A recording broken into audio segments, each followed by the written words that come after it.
Bismillahirrahmanirrahim. Assalamualaikum warahmatullahi wabarakatuh. Waalaikumsalam warahmatullahi wabarakatuh. Bismillah, alhamdulillah, wassalatu wassalamu ala rasulillah wa ala alihi wa sahbihi wa mawala wala hawla wala quwata illa billah, amma ba'du. Faya ibadallah, usikum wa nafsi bittaqwallah wa ta'atihi la'alakum turhamun. Mari sama-sama bersyukur kehadirat Allah Subhanahu wa taala atas berbagai nikmat yang kita terima pada hari ini. Khususnya juga kita kedatangan atau kita menerima kehadiran warga muslimah baru, cucunya Pak Luli. Siapa tadi namanya? Anasera Sifa. Semoga kelahirannya membawa barokah bagi kita semua. Amin. Khususnya membawa barokah bagi keluarga Pak Ustadz Primanuli Marsudi. Dan semoga kita yang hadir semua Allah berikan berkah rahmat dan ampunannya. Amin. Dan juga ada musibah yang dialami oleh Pak Rasman hari ini, anaknya kecelakaan. Jatuh dari motor, jadi beliau nggak hadir hari ini untuk mengurus anaknya. Semoga Dede bukan tiduran ya, kesana mungkin ya. Mungkin. Insya Allah. Nah, saya percepat ya. Hari ini kita bicara di bab akhlak. Masalah marah. Marah ini sebetulnya marah itu kajiannya ada di penyakit hati di tasawuf. Marah itu penyakit hati. Ya, marah. Tapi kita ninjaunya dari sisi syariat Islam. Di antara kita semua pasti pernah mengalami marah, ya kan ya? Marah, angry. Nah, bahasa Arabnya al-ghadab atau al-ghaiz atau al-sukhtu, as-sukhtu, murka, marah gitu ya. Nah, saya bagi marah ini kajiannya dalam 4 bab. Bab pertama adalah apa tuh? Marah. Hukum marah. Yang kedua, sababiyah marah. Ketiga, marah yang syar'i. Dan yang terakhir adalah manajemen marah. Cara Islam. Cara Islam. Mulai pertama ya. Jadi kalau kita lihat marah ini adalah sikap alamiah yang Allah berikan pada kita. Selain Allah berikan kita itu tertawa, menangis, ya kan? Sedih, gembira, marah juga Allah berikan sifat. Tapi marah itu ada ketentuannya, ada caranya. Nah, kalau kita lihat marah dalam Islam itu sebetulnya pada asalnya marah itu boleh. Pada asalnya marah itu mubah, biasa, jaiz. Tapi berubah dia jadi haram. Dengan kondisi tertentu marah menjadi haram. Sama dengan membunuh. Membunuh pada asalnya haram. Tapi kalau membunuh karena hak boleh. Dalam Quran kan disebut, dan dia tidak membunuh jiwa yang diharapkan Allah kecuali dengan yang hak. Jadi bunuh itu 2 hukumnya. Satu bisa boleh halal membunuh. Misalnya Rasulullah bilang, kalau kamu ketemu pelaku homoseksual, pelaku yang dilakukan Nabi Lut zaman dulu, lagi melakukan itu, bunuh. Itu boleh. Boleh. Menurut hukum Islam. Ya. Murtad juga boleh. Ya. Ya. Yang kedua murtad. Yang ketiga orang tua yang berzina. Orang tua udah punya cucu, kedapatan berzina, bunuh. Tapi yang melaksanakan pembunuhan itu yang boleh itu bukan orang sembarangan. Mukhatabnya suruh bunuh orang kayak gitu tuh ditujukan pada orang yang diberi wewenang oleh negara. Eksekutor lah. Ya. Nah ini juga itu marah asalnya halal, biasa aja, jaiz, mubah boleh, marah boleh. Tapi berubah jadi haram karena kondisi.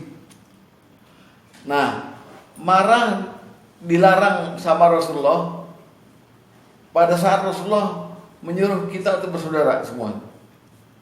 Bunyinya gini, wala tahassasu. Janganlah kamu saling mencari salah orang lain. Jadi saya Pak Tom nggak boleh nyari kesalahan nih. Wala tajassasu, dan jangan saling mengintai. Jadi nggak boleh cari kesalahan, nggak boleh saling ngintip. Wala tabaghudu, dan jangan saling marah. Nah ini larangannya. Jadi wala tahassasu, jangan saling mencari kesalahan. Wala tajassasu, jangan saling mengintai. Wala tabaghudu, jangan saling marah. Ya kan? Wala tadabaru, dan jangan saling nyingkur. Nyingkur apa ya? Buang muka. Wa kunu ibadallahi ikhwana, dan jadilah hamba-hamba Allah yang bersaudara. Nah, perintah ini semua diartikan, dimaknai sebagai larangan marah. Ya kalau Bapak udah mulai melanggar nih, ada orang dicari kesalahannya, ada orang diintip aja kesalahannya semuanya, kan kita nimbulin marah kan. Makanya Rasulullah bilang, wala tabaghudu, jangan kalian saling marah. Itu larangan pertama. Larangan kedua, Rasulullah pernah didatangi sahabat. Sahabat ini nanya, bukan nanya, minta. Ya Rasulullah, ausini, nasihati aku. Rasulullah bilang, la taghdab, jangan marah. Ditanya lagi sama sahabat nih, saya minta lagi ya Rasul. Jadi dia nasihatnya kurang gitu. Rasulullah tetap jawab, la taghdab, jangan kamu marah. Ditanya lagi sampai yang ketiga, la taghdab, jangan kamu marah. Berarti marah itu haram, karena lamnya lam nahi. Lam nahi itu lam mencegah sesuatu. Kalau lam taukid artinya tidak. La ilaha illallah, lamnya lam taukid, tidak ada Tuhan. Kalau ini jangan. Ya, kedua tuh. Satu lagi pernah Rasulullah didatangi sama seorang sahabat. Tapi permintaannya bukan nasihati aku. Sahabat ini bilang begini ke Rasulullah. Ya Rasulullah, alimni ilma, ajarikah aku satu ilmu. Tuh, sahabat minta Rasulullah jadi guru, minta diajarin ilmu. Ilmu apa yang minta diajarin? Yuqarribuni minal jannah wa yubaiduni anin nar. Ilmu yang bisa mendekatkan aku ke surga dan menjauhkan aku dari neraka.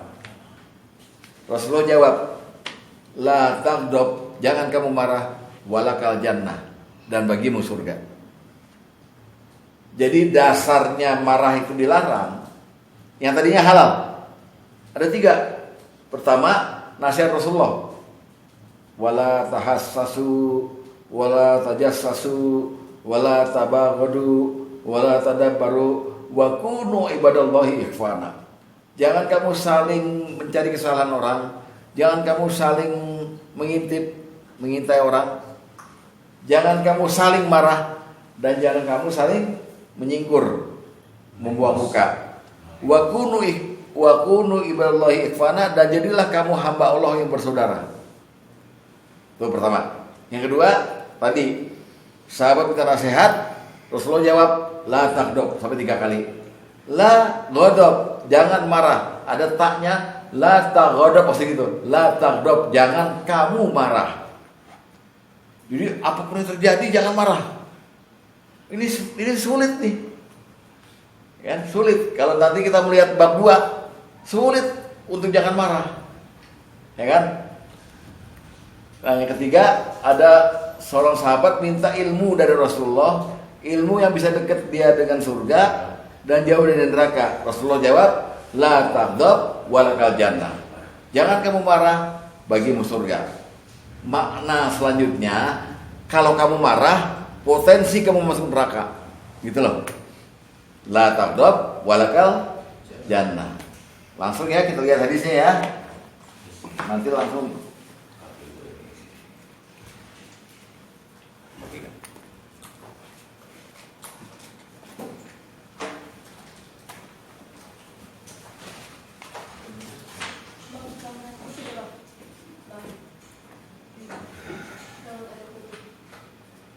Jadi saya ulang dulu, tolong dijawab. Jadi marah itu sebetulnya hukumnya apa? Hukumnya boleh aja marah. Ya, alamiah ya, boleh ya. Tapi tahu-tahu marah itu Jadi hukumnya haram dengan dasar apa? Yang pertama, Rasulullah melarang marah. Wala tabaghadu. Jangan kamu marah. Lihat hadis nomor 1. Hadis pertama kita lihat. Ya. Dari Abu Hurairah dia berkata, Rasulullah SAW bersabda, Iyyakum wazzan. Jauhilah kamu prasangka. Fa inna zanna akzabul hadis. Sebab prasangka adalah ucapan yang paling dusta. Nah, wala tahassasu, jangan kamu saling mencari kesalahan. Wala tajassasu, jangan kamu saling memata-matai. Wala tabaghadu, jangan kamu saling marah. Wala tadabbaru, dan janganlah kamu saling membelakangi. Wa kunu ibadallahi ikhwana, dan jadilah hamba-hamba Allah yang bersaudara. Ini hadis yang menyatakan marah itu tidak boleh. Setuju? Ngerti? Lanjut. Ya, Pak ya. Oke. Jadi bukan himbauan. Rasulullah nggak menghimbau, jangan marah deh, nggak gitu. Jangan saling marah. Jadi jangan campur urusan orang lain, apalagi membuat orang lain marah. Jadi jangan saling marah, memancing marah ataupun marahin orang. Ya, nggak boleh gitu. Jadi disinilah letak menahan diri supaya kita jangan marah. Lalu yang kedua tadi, buka hadis nomor 7. Hadis nomor 7. Seorang laki-laki berkata pada Nabi SAW, Ausini, nasihati aku atau berilah aku wasiat. Beliau bersabda, La taghdab, janganlah kamu marah. Itu kalau Pak Sugeng yang baca. Kalau saya yang baca, La taghdab. Nah, ada kol-kolanya. Kalau Pak Sugeng nggak ada kan. Laki-laki itu mengulang kata-katanya, beliau tetap bersabda, La taghdab, jangan kamu marah. Menurut Bapak apa lagi nih? La taghdab berarti jangan, berarti apa? Boleh apa dilarang? Dilarang. La taghdab, jangan marah. Itu nomor 2. Lalu dasar ketiga, hadis nomor 11. Hadis nomor 11. Seorang laki-laki pernah mendatangi Rasulullah SAW lalu berkata, Ya Rasulullah, alimni ilma. Wahai Rasulullah, ajarkan padaku satu ilmu. Yuqarribuni minal jannah, yang bisa mendekatkan aku ke surga. Wa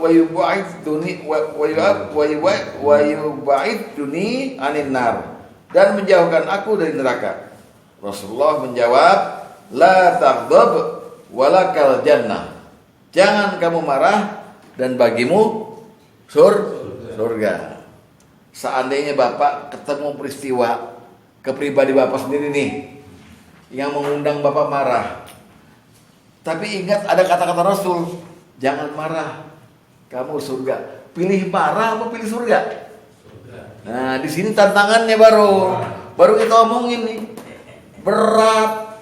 Untuk jalanin la taghdab itu berat.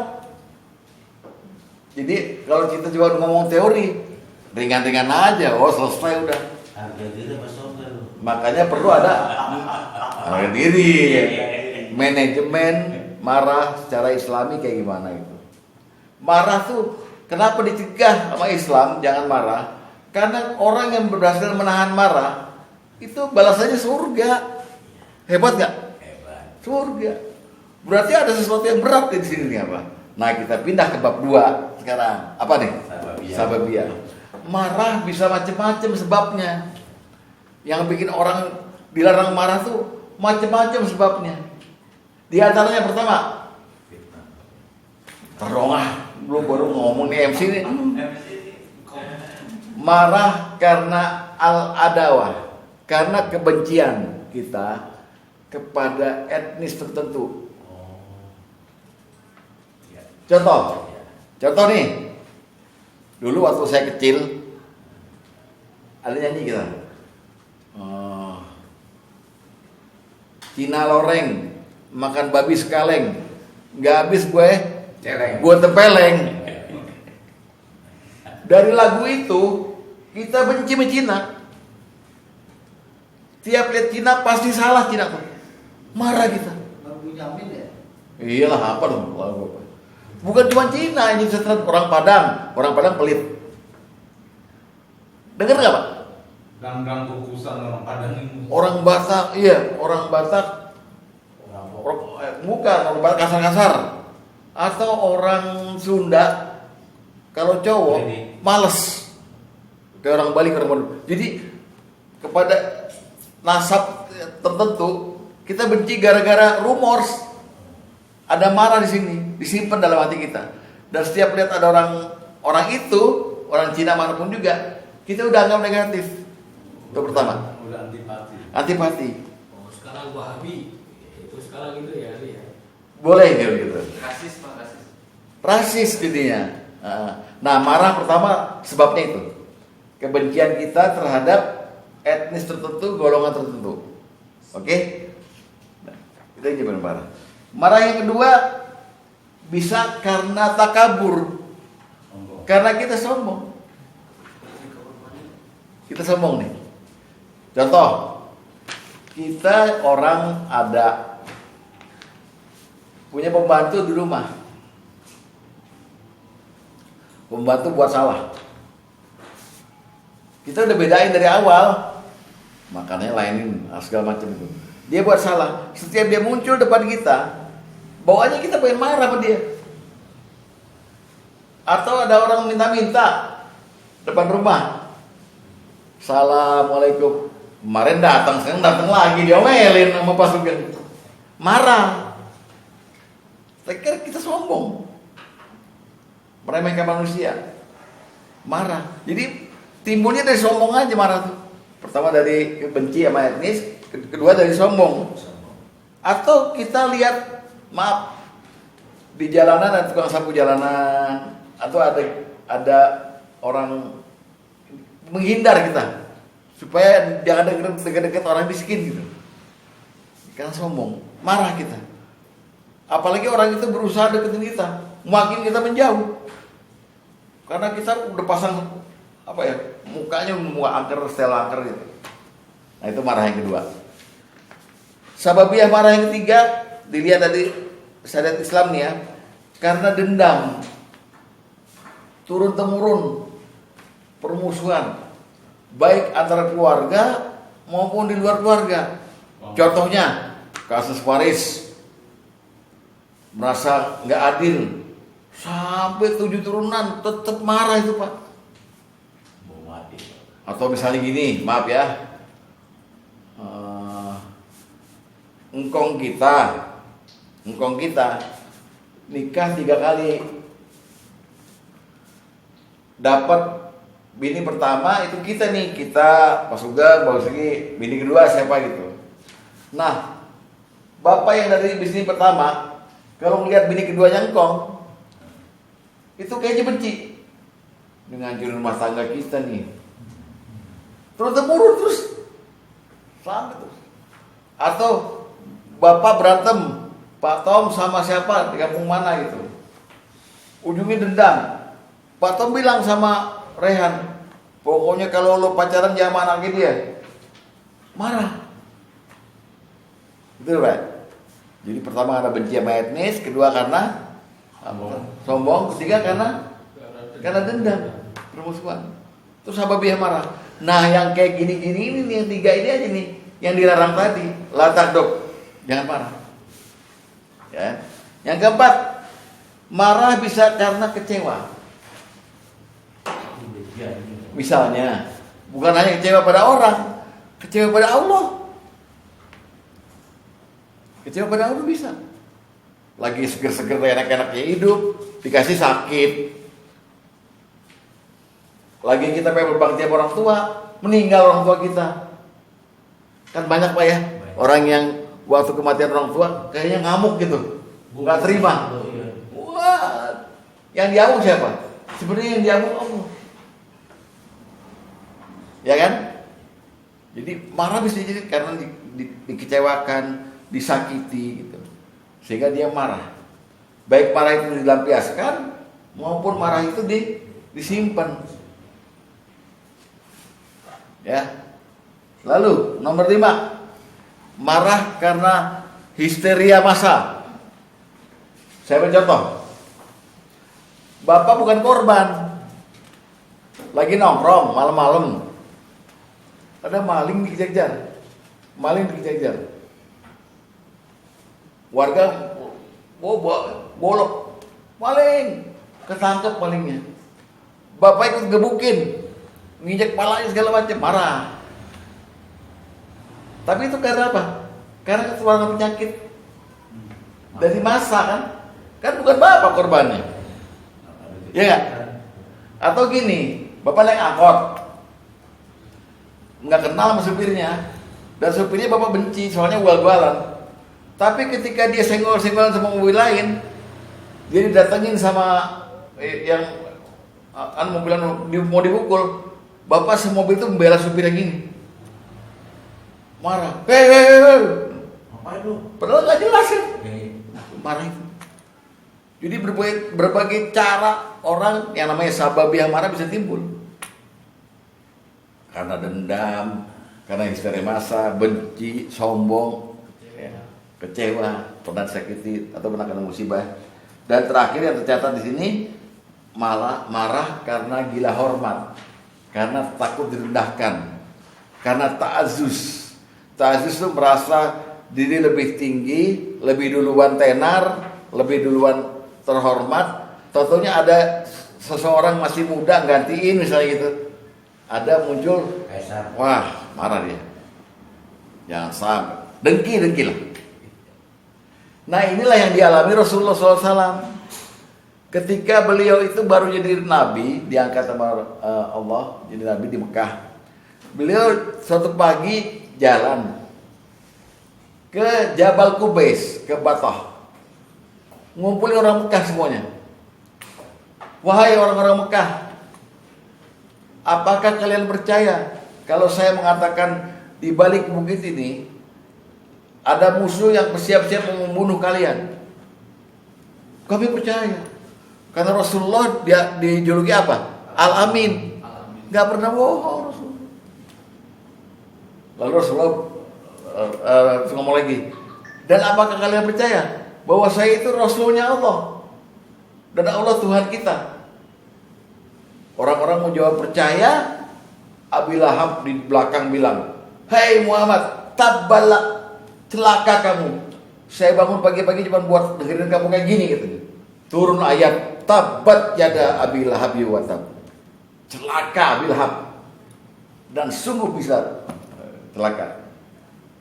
Jadi Abi Lahab marah besar karena dia itu sebelum Muhammad jadi nabi, Muhammad masih kecil.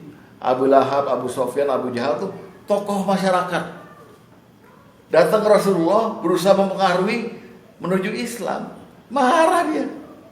Jadi marah karena ta'azus, merasa diri lebih tinggi, disaingi, muntab. Nah, marah-marah yang saya sebut tadi itu semuanya kalau diledakin dilarang, haram. Ya. Sampai sini jelas ya?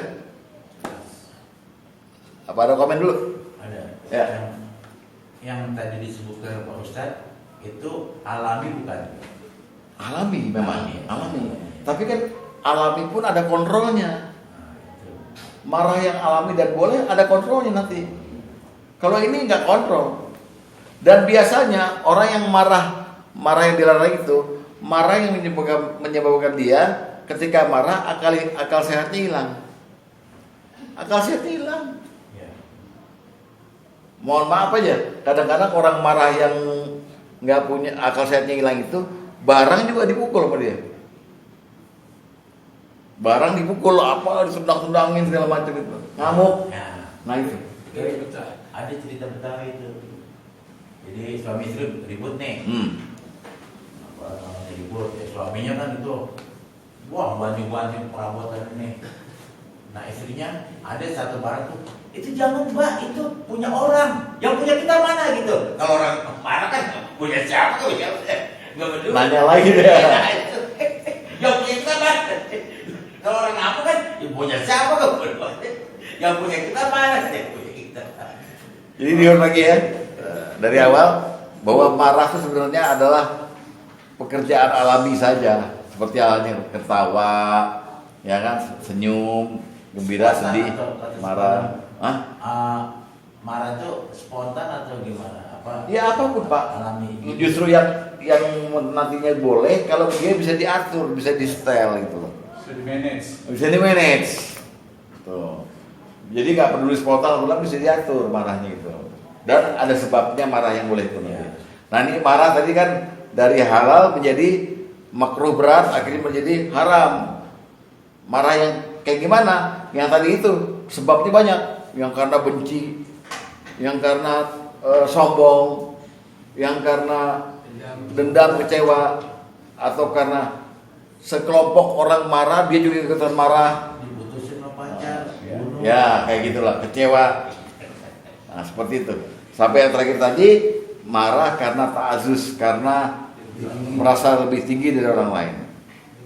Nah, dengki. Udah ya, sampai sini. Ustaz, bukan kalau kita tidak ungkapin itu marah, salah kita jadi sehat. Iya. Karena penyakit kalau kita nggak Betul. kita tahan itu marah, Ah. itu bukan marah penyakit. Kuncinya ada tadi di situ. Marah yang dilarang ini karena marah yang menyebabkan akal sehatnya hilang. Yang boleh tuh diungkapin, tapi akal sehatnya dikontrol. Ntar saya kasih contohnya. Gitu. Jadi kalau akal sehat hilang, bahkan Islam ngatur hakim aja nggak boleh mutusin perkara kalau lagi marah. Subjektif jadinya. 10 tahun lagi marah. Lagi marah nggak boleh. Bahkan dalam hadis Bukhari, Sayyidina Ali pernah bilang, hakim nggak boleh putusin perkara dalam dua hal, lagi marah sama lagi lapar. Kalau lagi marah, dia bisa memihak. Kalau lagi lapar, dia bisa nerima sogokan. Itu. Nah, yang lagi marah aja nih, hadis nomor 2 lihat. Ya. Ini patokan seorang marah yang dilarang itu, patokannya adalah akal sehatnya hilang. Dari Abdurrahman bin Abu Bakrah, dia berkata, Abu Bakrah menulis surat untuk anaknya yang ketika itu berada di Sijistan, yang isinya, jangan engkau mengadili di antara dua orang ketika engkau marah. Sebab aku mendengar Nabi SAW bersabda, seorang hakim dilarang memutuskan perkara antara dua orang ketika dalam keadaan marah. Jadi maksudnya gini Pak, Bapak boleh marah asalkan tetap ada akal sehat. Beda orang yang marahnya pakai akal sehat, wibawa pasti. Bahkan cuman doang udah tahu orang kalau dia marah. Dibanding orang yang menggegar-gegar, ngamuk, beda. Ya, ingat semua, kita semua pernah melewati semua kejadian ini. Dihina, dikecewakan, di apa gitu. Sekarang gimana ngontrolnya, ya kan? Nah, bab 3 apa nih? Marah yang syar'i adalah marah yang dicontohkan Rasulullah. Rasulullah sering marah, tapi dengan cara dan alasan yang jelas. Dan alasan yang paling utama Rasulullah marah adalah ketika ada larangan Allah dilanggar, ada perintah Allah nggak diturutin, ada kehormatan agama diinjak-injak, pasti Rasulullah marah. Dan dia dinyatakan bukan marah buat dirinya sendiri, marah karena Allah. Itu patokannya. Beda Pak antara marah yang tadi itu semua dikecewakan dengan marah karena Allah, beda. Kata-kata yang keluar juga beda. Kalau kata-kata yang keluar tadi yang karena dikecewakan, karena apa, pasti itu ragunan keluar tuh. Monyet babi sih ya kan, pasti keluar. Tapi kalau yang ini tadi karena Allah, nggak ada keluar kata-kata itu. Ya nggak? Gitu. Nah, kita ambil patokannya begini. Patokannya adalah hadis nomor 3. Ya. Dari Urwah, dari Aisyah radhiyallahu anha, dia berkata, tidaklah Rasulullah SAW merasa bingung terhadap dua pilihan. melainkan beliau akan memilih perkara yang lebih mudah selama hal itu tidak mengandung dosa. Jika perkara itu mengandung dosa, maka beliau adalah orang yang paling menjauhkan diri daripadanya. Lihat baik-baik. Wa ma in taqama Rasulullah sallallahu alaihi wasallam bi nafsihi fi syai'in qattu. Tidaklah Rasulullah sallallahu alaihi wasallam marah terhadap sesuatu perkara illa antun tahaka hurmatullah, melainkan bila beliau melihat larangan Allah dilanggar. Fayantakima biha lillah, beliau akan marah terhadap hal tersebut karena Allah. Oke, jelas?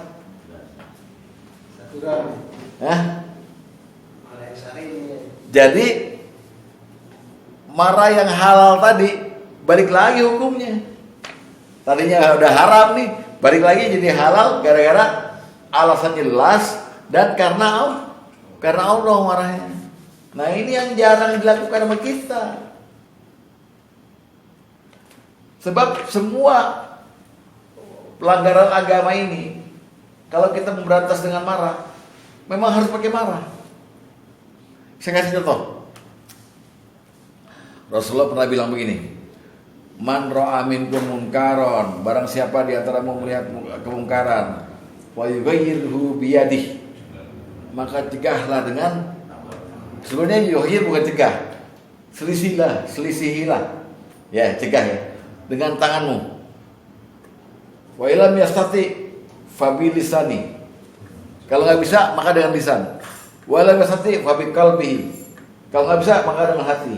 Wa zalika raful imani, maka itu yang selama-lamanya iman. Nah, sekarang dengan tangan dan dengan lisan nggak mungkin nggak pakai marah. Ada orang depan rumah kita jam 2 malam pacaran di pagar, nggak marah kita? Dek, asik banget. Marah, udah buka belum? Enggak, marah, kita usir. Orang minum di saung, di situ di lapangan itu. Minum-minum ya? Tambah es batu. Enggak, marah, usir. Harus dengan marah. Patokannya gitu. Yang penting ada pelanggaran Allah di situ. Kehormatan Allah diinjak-injak, maka wajib kita mencegahnya dengan marah. Itulah marah yang Rasulullah contohkan sebagai marah yang syar'i.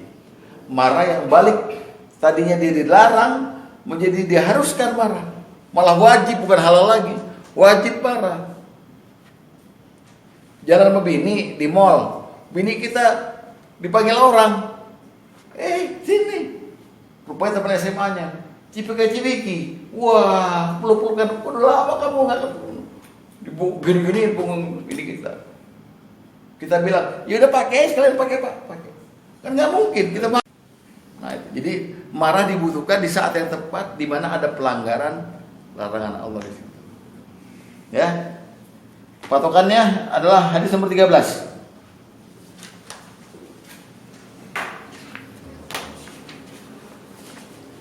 Hadis nomor 13. Patokannya dibaca Pak Agus. Bismillahirrahmanirrahim. Dari Abu Sa'id Al-Khudri radhiyallahu anhu, beliau berkata, aku mendengar Rasulullah sallallahu alaihi wasallam bersabda, siapa di antara kalian yang melihat kemungkaran, man ra'a minkum munkaron falyughayyirhu biyadihi, fa illam yastati' fa bilisanihi, fa illam yastati' fa biqalbihi, wa dzalika at'aful iman. Barang siapa melihat kemungkaran, maka rubahlah dengan tangannya. Jika tidak mampu, maka rubahlah dengan lisannya. Jika tidak mampu, maka tolaklah dengan hatinya, dan hal tersebut adalah selemah-lemahnya iman. Ya. Jadi seandainya Bapak menjumpai ada orang main judi di depan rumah Bapak nggak setuju.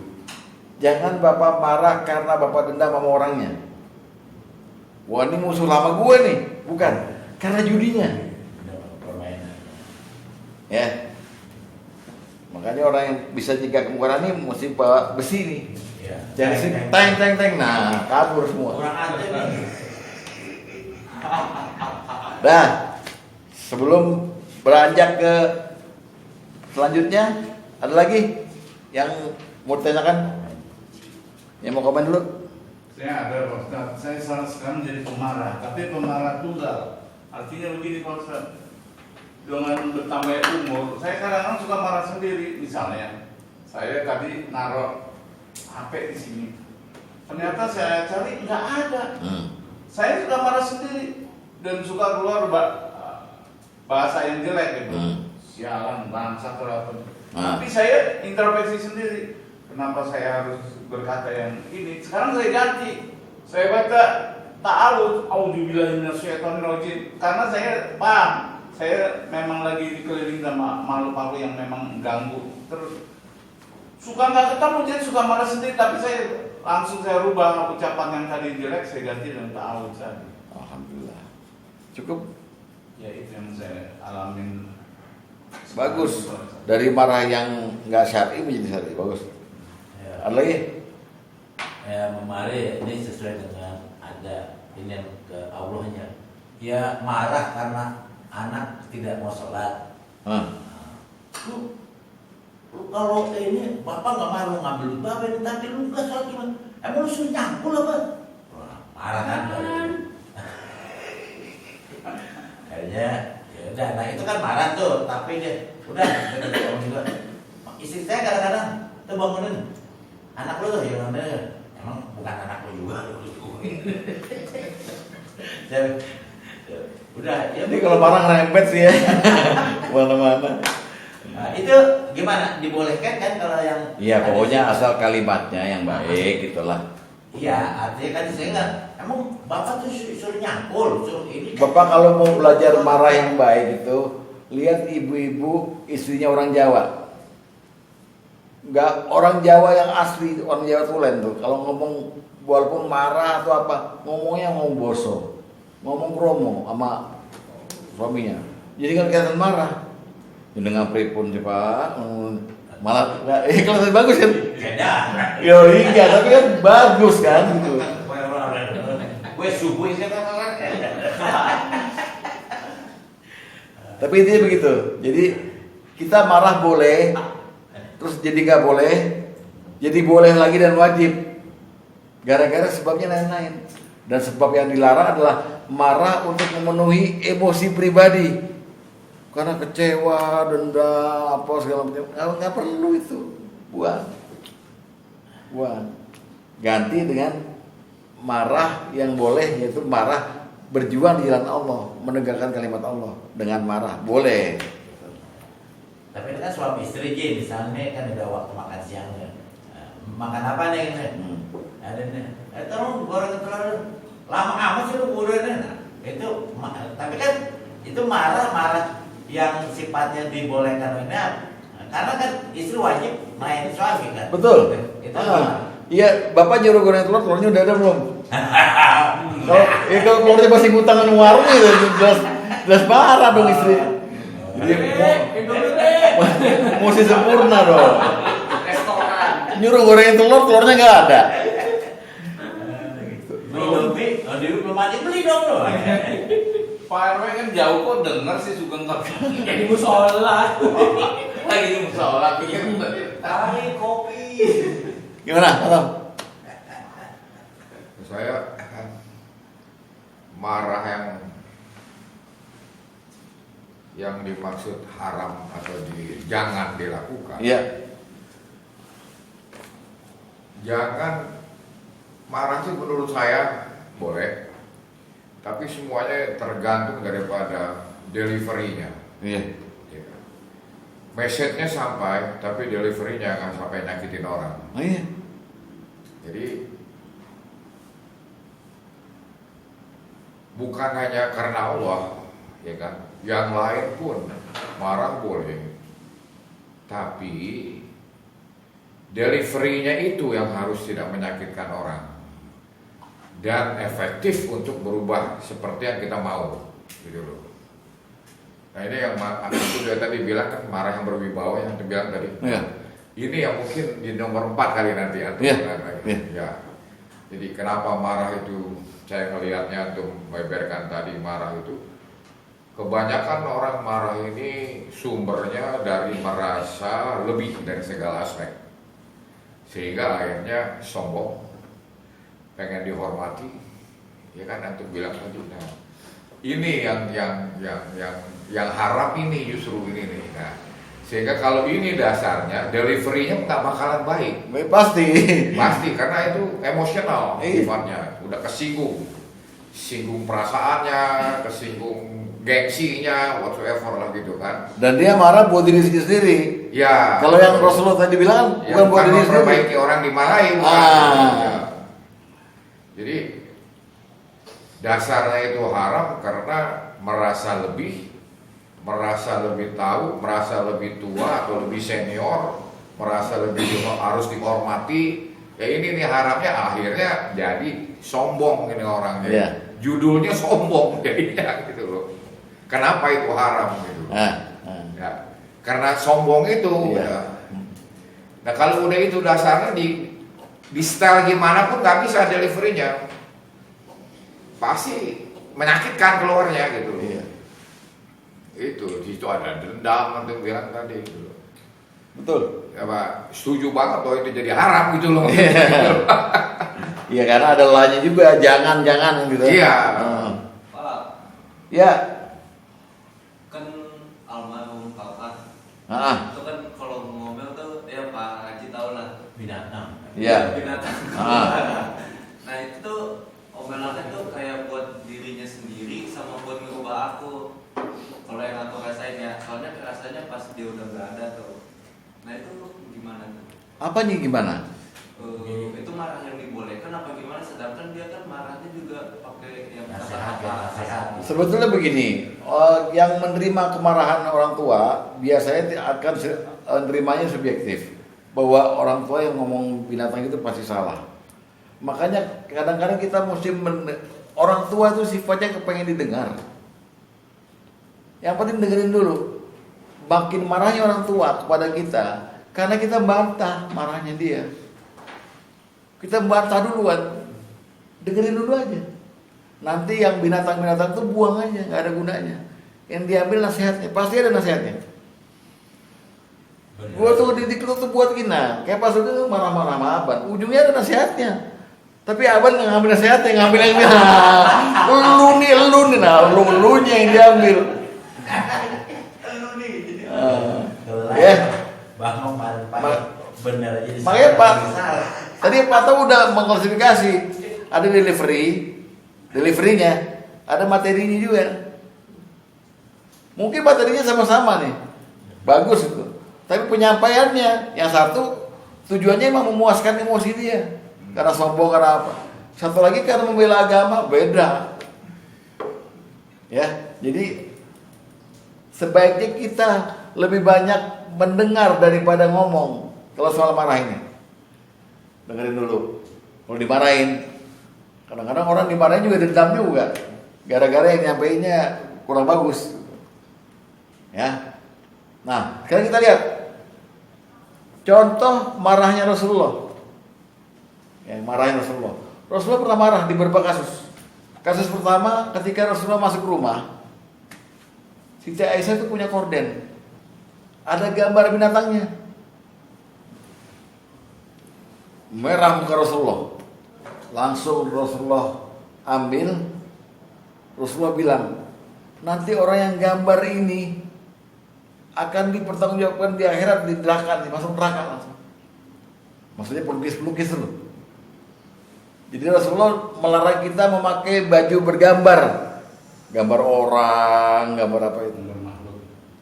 Masuk sekarang orang-orang modern, para ulama Yusuf Kordowi segala macam juga mengharapkan adanya gambar foto keluarga itu nggak boleh. Dari situ. Sekarang malah ditato lagi. Iya. Nah, Rasulullah itu marah besar itu waktu itu.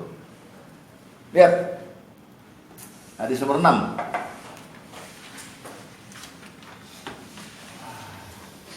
Pak Luli. Ustaz Luli. Bismillahirrahmanirrahim.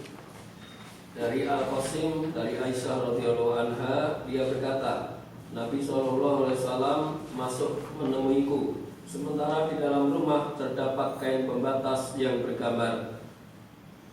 Fatalawwana wajhuhu, maka rona wajah beliau berubah memerah. Lalu beliau langsung mengambil kain pembatas tersebut dan memotongnya sambil bersabda, "Inna min asadin nasi adaban yaumal qiyamatil ladzi yansawiruna hadhihi suwar." Sesungguhnya orang-orang yang paling keras siksaannya pada hari kiamat adalah orang yang membuat gambar seperti ini. Bapak bayangin nggak? Beliau ngomongnya itu dengan lemah lembut apa dengan marah? Dengan lemah lembut itu. Nanti di neraka loh, gitu. Hah? Enggak. Marah. Tapi marah yang terkontrol kan? Ingat loh, gambar-gambar begini nih. Dulu gini Pak, dulu tuh belum ada TV, belum ada apa. Setiap ada yang menarik perhatian mata, eye catching, itu dikagumi sampai berhari-hari. Takutnya Rasulullah benda itu dipuja.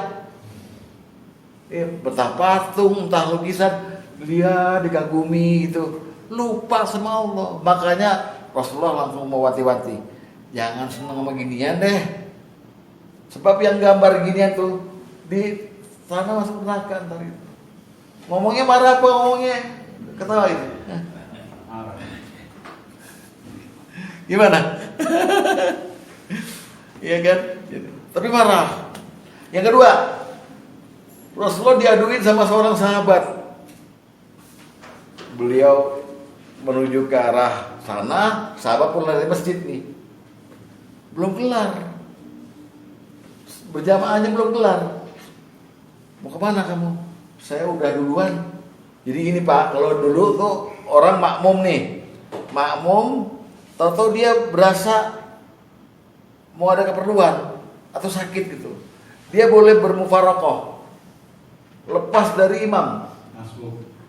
Bukan lepas dari imam, sendirian langsung pulang. Kenapa kamu begitu kata Rasulullah? Sebab imamnya panjang bacaannya. Marah Rasulullah. Bukan sekedar ngambek, marah. Imam atau jamaah? Ke imam, dipanggil semua, tapi mukhatabnya buat semua yang hadir. Kalian membuat orang lari, farro ya firru itu lari. Kalian itu membuat orang lari dari sini kita gitu, dari ketaatan. Makanya lain kali kalau kalian jadi imam, nah maksudnya mukhatabnya semua kan, jadi imam bagi orang-orang di belakang kalian, perpendek sholatnya. Karena barangkali ada orang tua, orang yang punya hajat, ada orang sakit di dalam situ. Marah. Maksudnya jangan sok-sokan loh. Sebab bedakan Anda belajar hafal Quran, artinya tilawah dan qiraah, dengan jadi imam. Jangan, sekalian praktekin hafalan. Jangan. Egois itu namanya. Makanya kenapa Anda jadi imam disuruh melihat ke makmum? Sufufakum fa inna tasfiyatas sofa, bukan tasfiyatas sofa mim tamamis sholah. Luruskan dan rapatkan saf, sebab lurus dan rapat saf bagian dari kesempurnaan sholat. Atadilu, lurus, puas mau, dengarkan. Imam begitu ngomongnya, baru balik. Begitu Rasulullah ngelirik, tuh ada orang tua tuh gitu. Kulhu. Wah, ada anak kecil tuh nangis melulu gitu. Lupa al-kafirun, ganti. Nah, dia marah Rasulullah. Tapi marahnya bukan marah emosi, sial, enggak gitu. Coba lihat hadisnya. Bacakan Pak Basuki, hadis nomor 12. Nomor berapa? 12. Dari Abu Mas'ud radhiyallahu anhu, dia berkata, seorang laki-laki datang kepada Nabi Shallallahu Alaihi Wasallam sambil berkata, sesungguhnya aku akan mengakhirkan sholat subuh karena si fulan memanjangkan bacaannya. wasalamma qatu asadda godoban fi mau'izatin minhu yauma izin qala Yauma izin. Maka aku tidak pernah melihat Rasulullah Shallallahu Alaihi Wasallam sangat marah dalam menyampaikan masalahnya, nasihatnya melebihi marahnya beliau pada hari itu. Lalu beliau bersabda, wahai sekalian manusia, sesungguhnya di antara kalian ada yang menjadikan orang-orang lain lari dari ketaatan. Menjadikan orang-orang lari dari ketaatan. Fayyakum ma shalla linnasi falyatazawwaj fa inna Fihim al-marido wal kabira wazal hajah.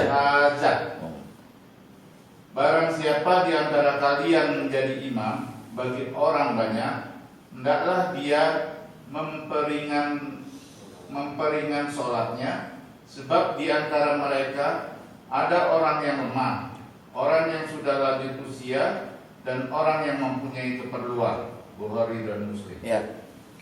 Jadi menurut Bapak, bacaan seorang dalam sholatnya kalau mau pakai Al-Baqarah boleh nggak? Boleh. Full. Sendiri. Boleh tapi Semua baik. itu ilmu tuh. Sholat munfarid Bapak silakan 30 juz. Tapi kalau jadi imam tolong yang ringan-ringan. Jadi sholat tarawih. Sholat tarawih apa? Jadi Mekah sholat tarawih. Ya udah. Tapi menurut Bapak Rasulullah marah nggak nih? Marah, tadi Hah? katanya marah. Iya, ngomongnya lembut nggak? Lembut ngomongnya. Ada pasti itu. Hei manusia, di antara kalian ini seperti yang dituju siapa? Imamnya. Tapi beliau saking nggak pengen imamnya malu, dia bilang, hai manusia, di antara kalian, maksudnya itu imamnya, ada yang bikin orang lari. Makanya lain kali kalau jadi imam, baru imamnya kena tuh. Jadi dia nggak menyinggung imam Nggak langsung. Makanya ya ayuhan nas. Ya ayo lazina.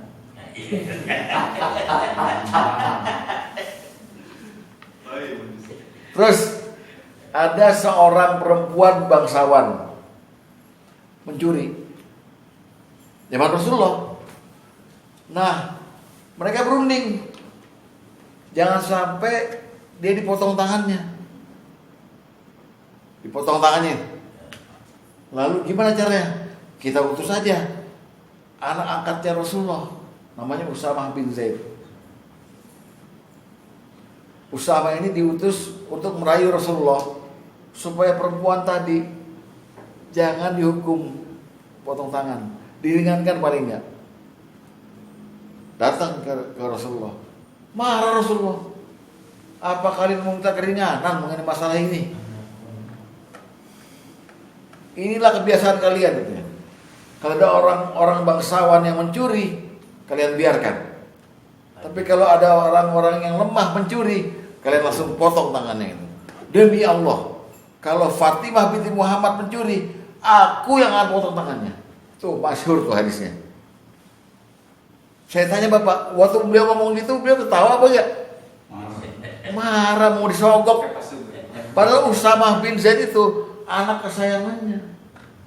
Jadi yang diangkat anak itu Zaid. Terus Zaid itu punya anak namanya Usamah. Jadi cucu kesayangan Rasulullah. Cucu angkat. Datang ngerayu. Dia ngomelin malah Pak Rasulullah. Dapat berapa lu? Lu jangan rayu saya soal ini kata gitu. Ya, jadi ada hal-hal yang mesti ditegakkan sama Allah sama Rasulnya, ditegakkan sama Rasulullah. Dan harus dengan marah. Tuh lihat hadis nomor 5. Dari Aisyah, istri Nabi SAW, bahwa orang-orang Quraisy merasa kebingungan dengan masalah seorang perempuan Makhzumiyah yang mencuri pada masa Nabi Muhammad SAW ketika penaklukan kota Mekah. Kemudian mereka bertanya, siapa yang berani membicarakan masalah ini pada Rasulullah SAW? Dengan serentak mereka mengusulkan, Tidak ada yang berani melakukan hal ini kecuali Usamah yang dicintai oleh Rasulullah SAW. Akhirnya perempuan itu dibawa menghadap Rasulullah SAW. Kemudian Usamah bin Zaid membicarakan masalah perempuan tersebut kepada beliau. Setelah mendengar penjelasan Usamah itu, tiba-tiba wajah beliau berubah menjadi merah. Lalu beliau bertanya, apakah kamu ingin bersikap kasihan dalam hukum Allah? Mengetahui hal ini, Usamah pun berkata kepada beliau, maafkan saya ya Rasulullah. Sore harinya, Rasulullah SAW berdiri dan berpidato di hadapan kaum muslimin. Setelah memanjatkan puji syukur kepada Allah, beliau pun mulai berkata, amma ba'du. Lihat baik-baik. Fa inna ma ahlaka alladzina min qablikum annahum kanu idza saraka fihim asy-syarif taraku. Sesungguhnya yang membuat binasa orang-orang sebelum kalian adalah manakala ada orang mulia terhormat di antara kalian mencuri, maka mereka pun membiarkan. Sebaliknya, manakala ada orang yang lemah dan hina di antara mereka mencuri, mereka segera melaksanakan hukumannya. Ya, baik-baik. Apa? Wa ini, dan kalau saya, wallazi nafsi biyadihi, demi jiwa Muhammad yang berada di tangannya, lau anna Fatimah binta Muhammad sarqat, seandainya Fatimah binti Muhammad mencuri, laqata'tu yadaha, maka aku sendiri Rasulullah yang akan memotong tangannya. Kira-kira senyum apa marah? Marah. Jangan coba-coba nyogok saya, merayu saya. Walaupun dengan datangnya cucu saya ke sini, tetap orang itu mesti dihukum potong tangan. Saya saja, demi Allah kata Rasulullah, seandainya Fatimah anak saya mencuri, laqata'na laha, saya akan memotong tangan sendiri. Marah. Boleh ngomong begitu dengan marah. Untuk menegakkan yang ada pengacara yang ngambil ini. Apa tuh? Iya, hadis kayak gini. Waktu zaman Muhammad, anaknya sendiri kalau dia mencuri saya potong. Terus lanjut. Suatu hari Rasulullah datang ke rumah Fatimah. Fatimah menikah dengan siapa nih? Fatimah sama Ali. Dibangunin sama Rasulullah. Ali, Fatimah bangun tahajud. Ali bangun. Kalau Allah menghendaki saya bangun, pasti saya bangun. Lu mantu gitu kurang ajar nanti. Mantu begitu, dibangunin sama mertuanya nih, bangun tahajud gitu. Kalau Allah menakdirkan saya bangun ya Rasulullah. Kalau enggak ya saya enggak bangun. Rasulullah pergi sambil mukul pahanya. Orang banyak bantah. Terus lu. Enggak disiram. Enggak. Dia pergi aja nih. Tinggal tapi lagi pergi di jalan bilang wakana saya jadalah. Al-Kahfi. Sambil pahanya dipukul-pukul begini. Nah, waktu pahanya mukul gini Rasulullah lagi gembira apa gimana? Rasulullah, enggak bangun. Enggak marah dia. Jadi marah pada tempatnya. Lihat hadisnya. Hadis nomor 8.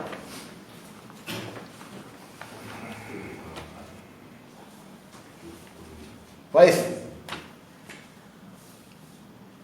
Dari Zuhri, dia berkata, telah mengabarkan kepadaku Ali bin Abi Thalib, dia berkata bahwa pada suatu malam Rasulullah SAW membangunkan dia dan Fatimah, putri Nabi. Seraya berkata, mengapa kalian tidak sholat malam? Maka aku Ali menjawab, wahai Rasulullah, jiwa-jiwa kami ada di tangan Allah. Jika dia menghendaki kami bangun kami, pasti kami akan bangun juga. Maka beliau SAW berpaling pergi, tidak berkata sepatah kata pun. Kemudian aku mendengar beliau memukul-mukul pahanya sendiri sambil berkata, Wa kana al-insanu aktsara shay'in jadala. Memang manusia adalah makhluk yang paling banyak membantah. Coba waktu Rasulullah ngomong wa kana al-insanu shay'in jadala, mukul pahanya, itu gimana tuh? Bapak bayangin enggak? Mantunya dibangunin. Kamu nggak tahajud? Takdir Allah aja. Kalau emang Allah nadirin bangun, saya bangun tuh. Ngapain enggak ngajak? Jawabannya kayak orang kafir. Bisa juga. Sama anak Rasul sama mantunya menjawab seperti ini. Itu mantu Ji. Iya. Itu nggak benar ngaji, kalau ngaji kasih di sini. Iya kan? Enggak maksudnya kan kita lihat marahnya Rasulullah tuh itu marahnya. Ya. Memang benar nih Al-Qur'annya Allah benar lah. Udah ngeyel kelewatan.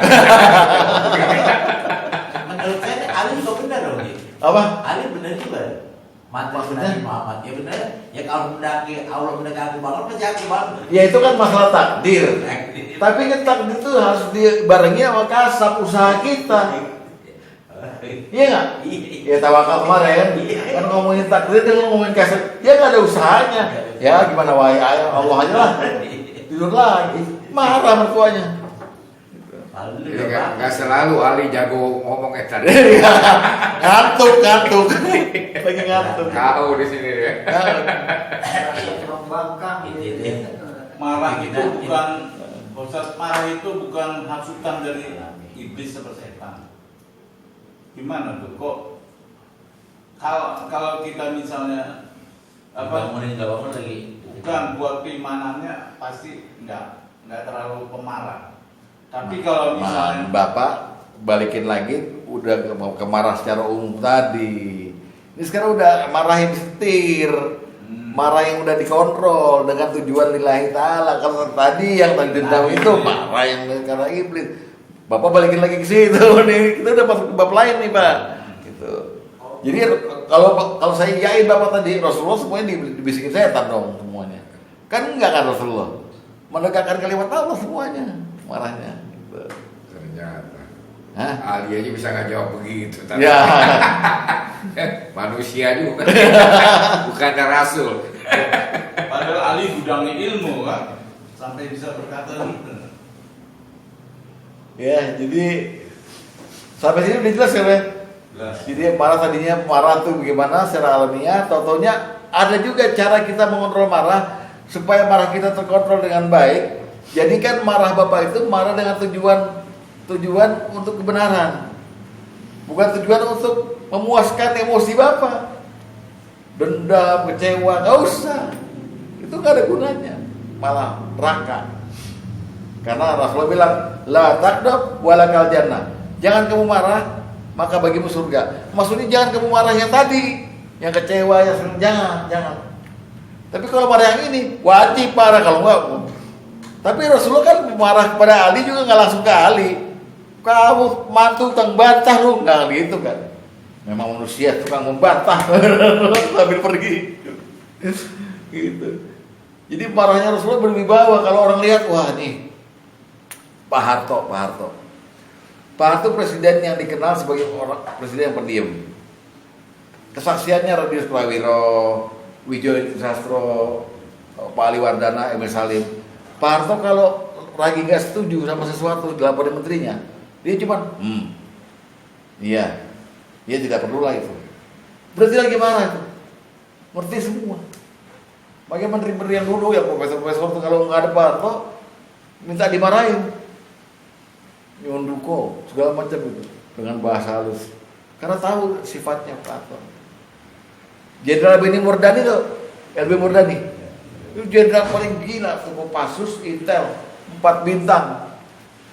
Lagi jaya-jayanya tuh tahun 80, kasus Priok. Pak Harto main biliar di Cendana, datang dia, Pak melapor soal ini beres semuanya ya. Oh Pak, di luaran terdengar berita Tomer Bapak Bambang Mesikit udah mulai bisnisnya udah mulai melebar itu Pak. Kalau bisa dicegah Pak, kata Beni Murdani. Pak Harto cuma gini aja, sampai itu. Besoknya dipecat. Beni Murdani nggak jadi Pak Pangap lagi besoknya. Marah, tapi tenang, nggak mau bilang dulu. Jadi marah orang bisa disimpan di sini, lebih bahaya disimpan. Itu yang tadi saya Iya. Lewat lagi, terkenang lagi. Wah, mantap. Dan itu haram. Dibanding Rasulullah ini, Rasulullah caranya elegan. Bagus banget caranya Rasulullah. Gitu ya. Nah, tapi Juga boleh marah digunakan secara syariat ya, untuk membela kehormatan keluarga. Anak kita dijailin, istri kita digoda, apa segala macam, boleh marah, silakan. Tapi tetap dikontrol. Rasulullah pada waktu dilaporkan ada yang menggoda Fatimah, Rasul bilang, Fatimah bagian dari diriku. Membuat Fatimah marah sama dengan membuat aku marah. Gitu. Boleh. Allah masih bernafian. Hadis nomor 4, lihat. Hadis nomor 4.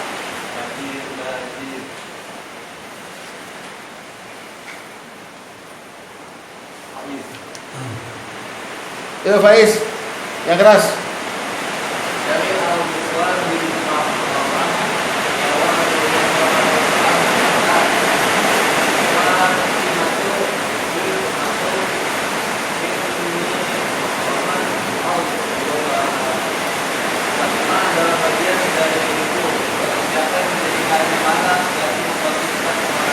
Ya, boleh. Jadi bela keluarga, bela orang tua boleh.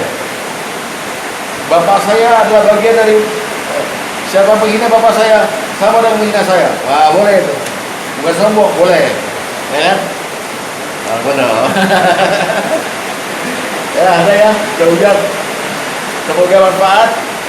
Minggu depan kita lanjutkan. Ya.